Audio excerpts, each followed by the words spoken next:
Hello, and welcome to another session of Funucation, a video series and learning tool to hopefully make learning fun, educational, and memorable for the future, for school, and for life in general in the future. Today we'll be going over some very insightful material by Sean Covey. It is titled The 7 Habits of Highly Effective Teens.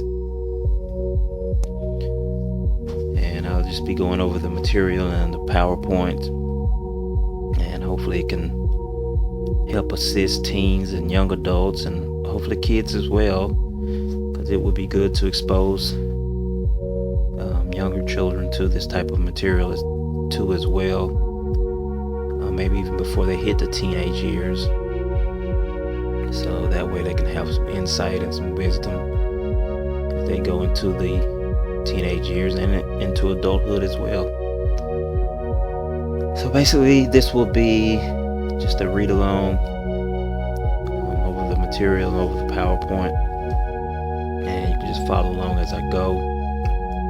And I don't know, listen to it as many times as you need, or just go over it sometimes every now and then. But it's just some great and insightful material that is, I think, very beneficial for anyone, honestly. I know it's titled for teens, but I also think that this could be beneficial for adults too as well. Now, Stephen Covey does have many types of material for adults as well. Just look up some of his books, and this also is based off the book, The 7 Habits of Highly Effective Teens too. So let's go ahead and get started. We'll start off with the first PowerPoint, titled The 7 Habits of Highly Effective Teens. And to the second slide, for teens, life is not a playground, but it's a jungle. And this in particular I know is pretty interesting, because I know a lot of teens do feel like during those years that they left the playground and have entered into a jungle, and it can be pretty rough sometimes. But like I said, hopefully this can help out along the way. Alright, as a teen, you will need direction as you navigate through your school years. You may encounter many roadblocks in your path, and this presentation is intended to introduce you to some tools to help you manage your way. One of the tools you can use is from a very good book titled, as I mentioned earlier, The 7 Habits of Highly Effective Teens. What is a habit? How long do habits take to form? And what types of habits are there? And these are the type of questions that this material will go over and answer. These type of questions will basically be the basis of what this material will be about. Alright, habit number 1, be proactive. And I've definitely been trying to work on that a lot more in my life. And I think that habit is a very productive habit to form. Being proactive means to take control and the responsibility for your life. Proactive people understand that they are responsible for their own happiness or unhappiness. They don't blame others for their own actions or feelings. Being proactive is the key to unlocking the other habits. The opposite to being proactive is being reactive. Identify some examples of proactive choices. Identify some examples of reactive choices. Now that you have identified some proactive and reactive choices, which types fit you? Habit number 2, begin with the end in mind. If teens aren't clear about where they want to end up in life, about their values, goals, and what they stand for, they will wonder and waste time. Also create a personal mission statement, which will act as a roadmap and direct and guide your decision-making process.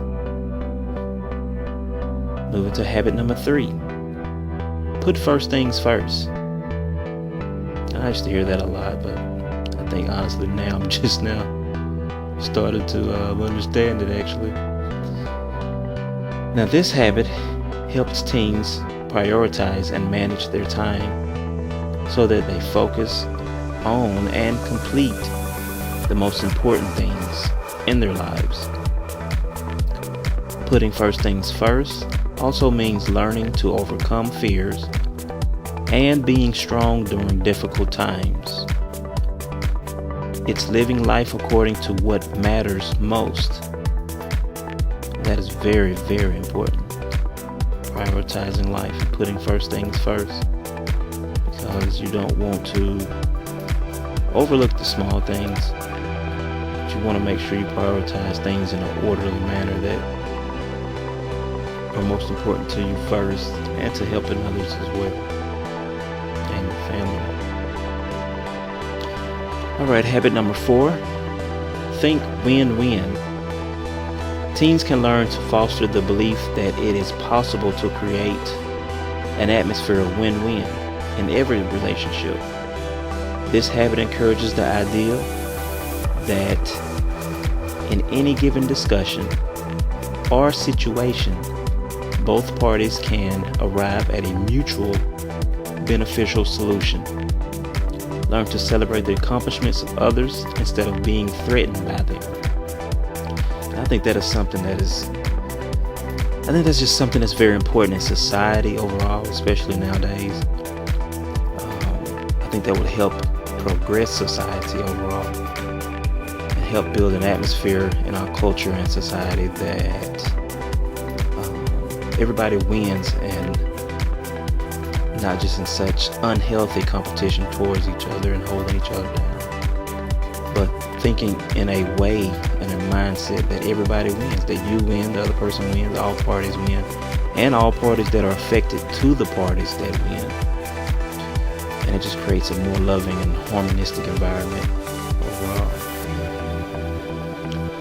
Habit number 5, seek first to understand, then be understood. Man, that's one I have to work on daily too as well. Because most people don't listen very well, one of the great frustrations in life is that many don't feel understood. Wow. This habit ensures you learn the most important communication skill there is: active listening. My gosh, that is very, very, very insightful. Because honestly, even as an adult, a lot of us do not listen well to each other. I've been guilty of it too as well. Sometimes we get caught up in listening to find the loophole to jump into the conversation with a rebuttal, instead of listening to the person all the way out and actually connecting with the person and understanding where they're coming from. Because sometimes we want to just be understood first, and wanting everybody to feel us, as we say. And sometimes that overshadows the fact that we're supposed to be listening to them and understand them too as well, and create that connection to also create an environment and an atmosphere where you can communicate in a way that creates the win-win situation too as well. So I think that is very, very insightful to seek first to understand, then be understood. I think it's very insightful, especially in adulthood too as well. Alright, habit number 6, synergize. Synergy is achieved when 2 or more people work together to create something better than either could alone. Synergy allows teams to value differences and better appreciate others. Through this habit,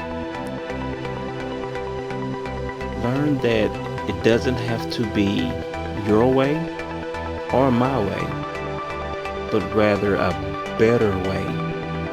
My gosh, that right there, that kind of brings home the seek to understand before being understood and the win-win.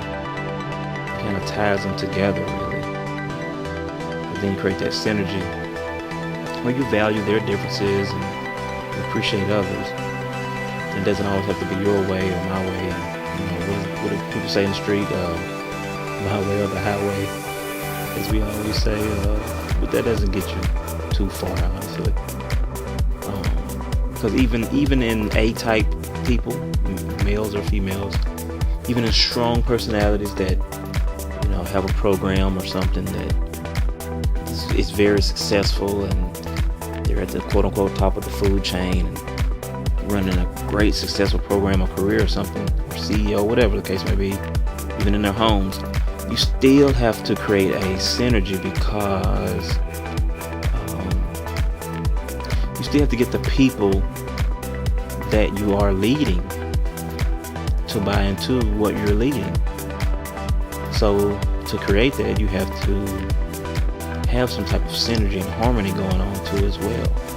You have to have some communication going on and creating that win-win and understand the people that you're leading before always being understood as well. So even people with strong personalities, we see them on TV all the time. We see great professional programs that are very successful. You know, a guy appears to be running the show or whatever, but still at the end of the day, behind the scenes,